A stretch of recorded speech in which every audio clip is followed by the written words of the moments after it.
Don't you dare spill this, Why. It costs more than your hourly rate. Yes, ma'am. You didn't even flinch. You remembered my order without me asking. I remember everything about you. Just drive. She hired him to drive her car. She never expected he'd take the wheel of her entire world. She hired him to drive her car. She never expected he'd take the wheel of her entire world. SwayTales presents.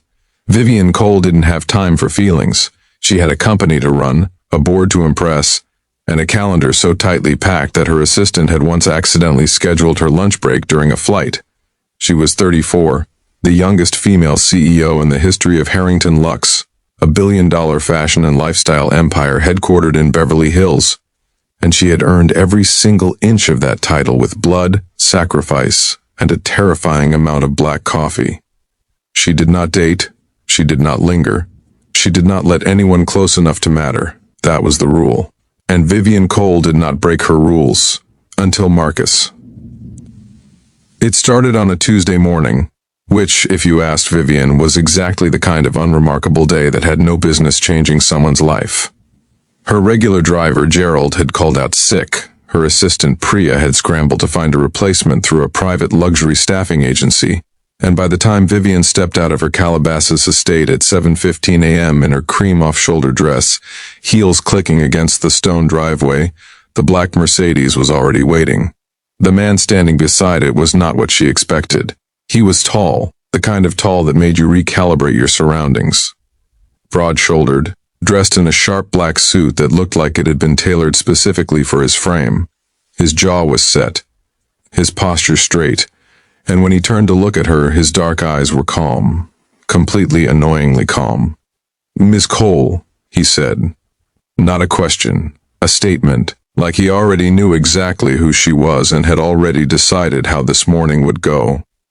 "I'm Marcus. I'll be your driver today." Vivien barely glanced at him. "You're 3 minutes early." "Yes, ma'am. I don't like early. Early means you're anxious. I need my driver composed." He held the door open without flinching. "I wasn't anxious, I was prepared." She stopped, looked at him, really looked, for the first time. Then she got into the car without another word. The drive to her downtown office should have taken 40 minutes. In Tuesday traffic, it took 62. Vivien spent the first 20 answering emails, the next 15 on a call with her CFO. Then somewhere around the interchange, the call dropped, the signal died, and she was left sitting in the back seat in unexpected silence. She hated silence. It gave her too much room to think. "You're not from a staffing agency," she said suddenly. In the rearview mirror, his eyes met hers. "What makes you say that?" "Agency drivers don't correct their clients." A pause. "I didn't correct you." "You implied I was wrong about early versus prepared. That's a correction." The corner of his mouth moved. Not quite a smile, but something close. "I own a private transportation company, Precision Executive Driving. Your assistant reached out directly. We usually work with executives, athletes, diplomats." Vivien raised an eyebrow. "You own the company and you're driving me yourself?" Gerald called out last minute. "My lead driver was already booked. I had a gap in my schedule." He glanced at her in the mirror again. "I don't send someone I haven't vetted to a client like you." "A client like me? Someone who has standards." She looked out the window. Said nothing, but something in her chest did a thing she hadn't felt in years. A small, inconvenient flutter that she immediately tried to categorize as indigestion. He drove her 3 more times that week. On Wednesday, he had her chai latte, oat milk, 2 pumps, no sweetener, waiting in the cup holder without her asking. She didn't comment on it, but she noticed. On Thursday, he rerouted silently around an accident she hadn't even heard about yet, getting her to a board meeting 4 minutes early. The board was shocked. Vivien was quietly, deeply impressed. On Friday, when she came out of the office at 9 p.m. after a brutal day that had included a supplier crisis, a leak to the press, and a VP who had to be let go, Marcus was leaning against the car under the amber parking structure lights. He didn't ask how her day was. He didn't make small talk.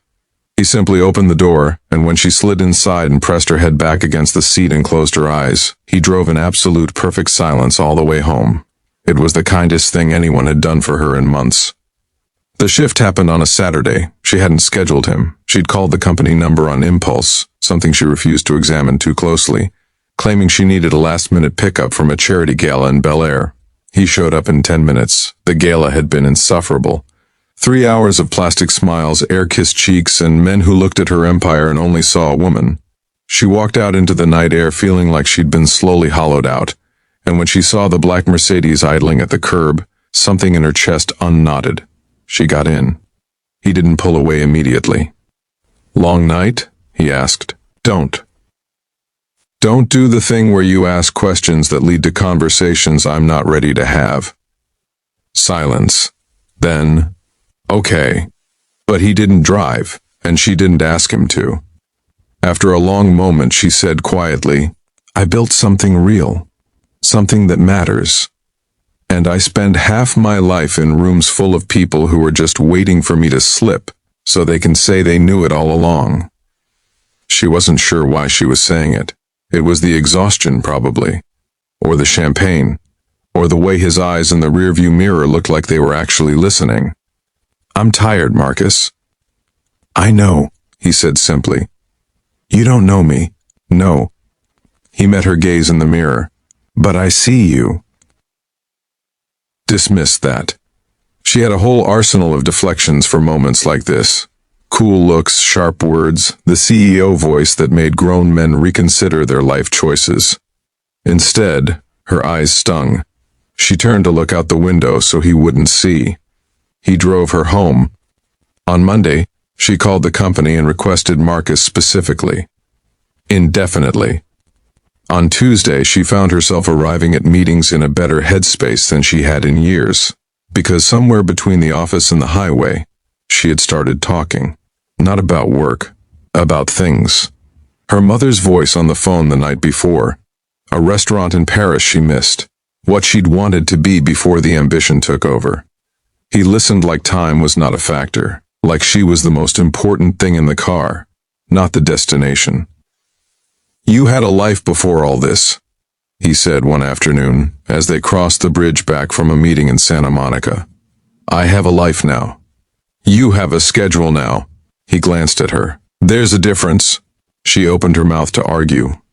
Closed it, because he was right, and they both knew it, and she was beginning to find that Marcus was the kind of man who said things that were exactly true and gave you no comfortable place to hide from them.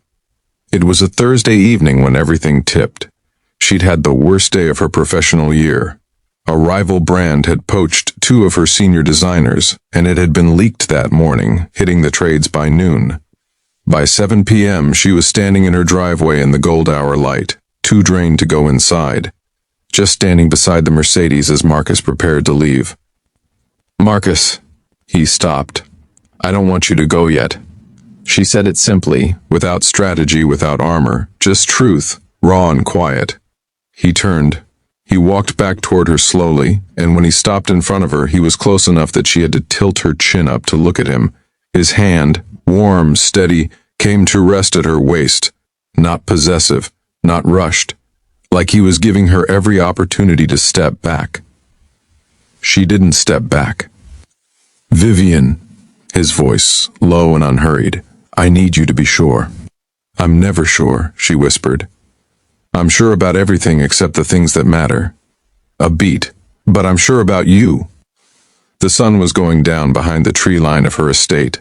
The black Mercedes gleamed.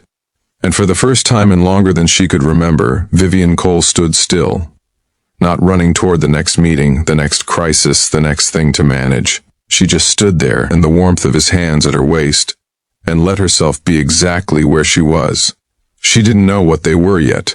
She didn't have a label for it, didn't have it scheduled, didn't have a strategy for how to manage the way her whole chest felt rearranged. But that evening, for the first time in years, she walked into her house and sat in her kitchen and made herself a cup of tea. Not for energy, not to prepare for the next day, just because she wanted to. And she didn't open her laptop. She sat with the stillness, and she smiled. The next morning, Marcus was at the curb at 7:15. Not early, not late, prepared. She walked out in her navy coat, heels clicking, sunglasses on. She stopped at the car door. He held it open, and their eyes met over the roof of the Mercedes in the early morning California light.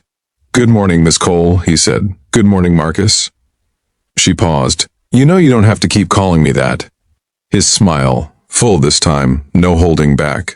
Old habits. She got into the car. He closed the door. And somewhere between Calabasas and Beverly Hills, between the woman she had built herself into and the woman she was finally letting herself become, Vivien Cole stopped running. She had spent 10 years in the driver's seat of her own life, white-knuckling every corner. For the first time, she didn't mind letting someone else navigate. Some people come into your life as a service, some come as a lesson, and some come as the reason you finally decide to slow down and truly arrive.